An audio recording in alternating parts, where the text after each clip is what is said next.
আল্লাহর এক বান্দা ছিল নামাজের সেজদায়। আল্লাহ ডাক দিয়ে বলে, বান্দা তুই যতই নামাজ পড় আর যতই সেজদা কর, তোর ঠিকানা জাহান্নাম। এ কথা শুনে বান্দাটি বলছে আলহামদুলিল্লাহ।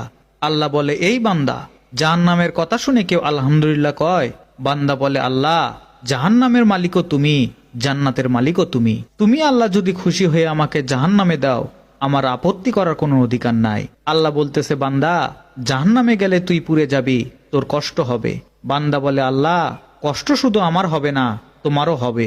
আল্লাহ বলে, বান্দা তুই পুরবি জাহান্নামে, আমার কষ্ট হবে কেন? বান্দা বলে, আল্লাহ, মায়ের কোলের সন্তান যদি পানিতে পড়ে যায়, তাহলে দুনিয়ার কোনো মা যেমন দূরে দাঁড়িয়ে থাকতে পারে না, আমার বিশ্বাস ওই মায়ের চেয়ে কোটি কোটি গুণ দয়া তোমার বেশি। আমাকে জাহান্নামে দিলে তুমিও আল্লাহ শান্তি পাবে না। আল্লাহ বলে, বান্দা এই দলিল তুই কই পাইলি? বান্দা বলে, আল্লাহ, আমাদের জাতির পিতা ইব্রাহিম আলাইহিস সালাম তোমার প্রেম বুকে নিয়ে যখন